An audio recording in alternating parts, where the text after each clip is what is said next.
Sahabat sekalian, tahu nggak sih kalau volume air di bumi ini relatif tetap? Kok bisa ya?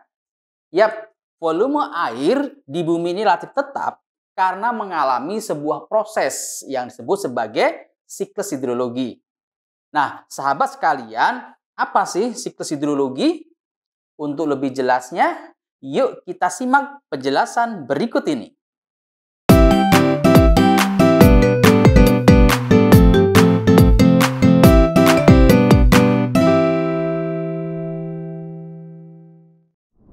Sahabat sekalian, apa sih itu siklus hidrologi?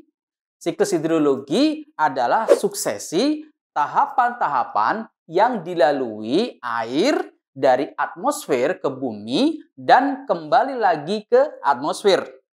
Nah, dalam hal ini adalah evaporasi dari laut maupun dari air pedalaman, kondensasi untuk membentuk awan, presipitasi, akumulasi di dalam tanah maupun dalam tubuh air, dan evaporasi kembali.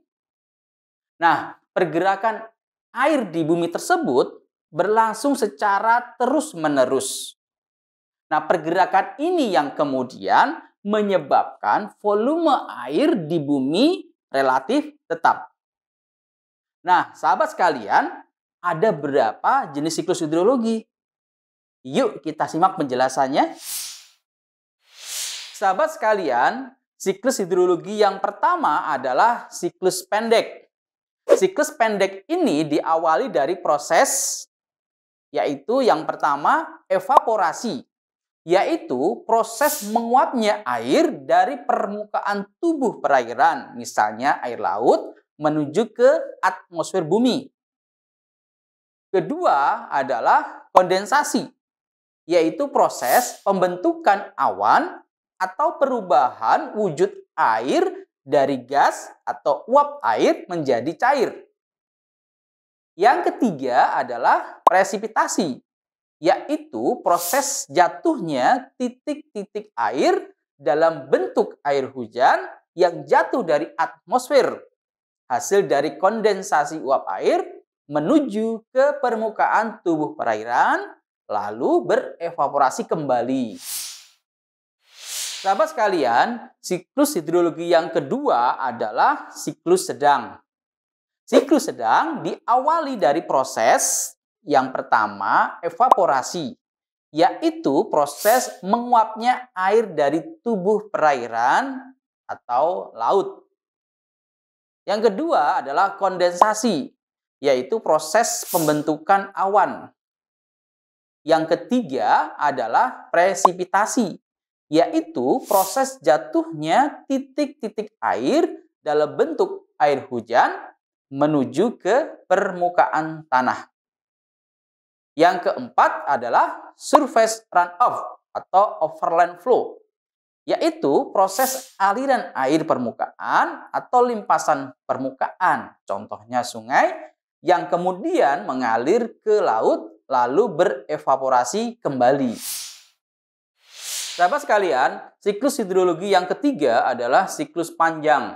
Nah, siklus panjang ini diawali dari proses yang pertama adalah proses penguapan.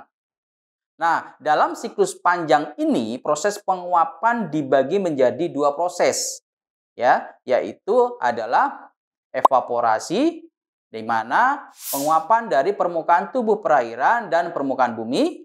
Yang kedua adalah proses penguapan dari tumbuhan yang disebut transpirasi. Oke, kemudian proses yang kedua adalah kondensasi, yaitu proses pembentukan awan, yaitu perubahan wujud air dari uap ke cair. Proses yang ketiga adalah deposisi, yaitu proses perubahan wujud air dari gas atau uap air menjadi padat atau kristal-kristal es. Proses yang keempat adalah presipitasi. Presipitasi dalam siklus panjang diartikan sebagai segala bentuk curahan yang jatuh dari atmosfer menuju permukaan bumi. Bisa berupa hujan salju, hujan es, hujan, embun, atau bahkan kabut.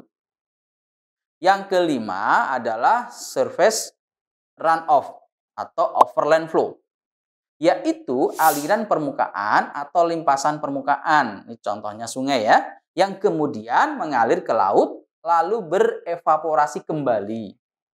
Proses yang keenam adalah intersepsi, yaitu proses ketika air hujan jatuh pada permukaan vegetasi di atas permukaan tanah, tertahan beberapa saat untuk kemudian diuapkan kembali ke atmosfer atau diserap oleh vegetasi yang bersangkutan. Yang ketujuh adalah infiltrasi, yaitu proses meresapnya air ke dalam lapisan tanah.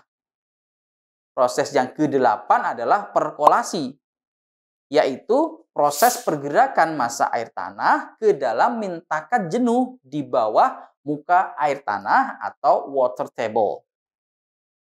Sedangkan proses yang kesembilan adalah groundwater flow, yaitu aliran air tanah, ya, air tanah dalam atau artesis atau deep groundwater dan air tanah dangkal atau phreatic atau shallow groundwater lalu mengalir ke laut untuk kemudian diuapkan kembali.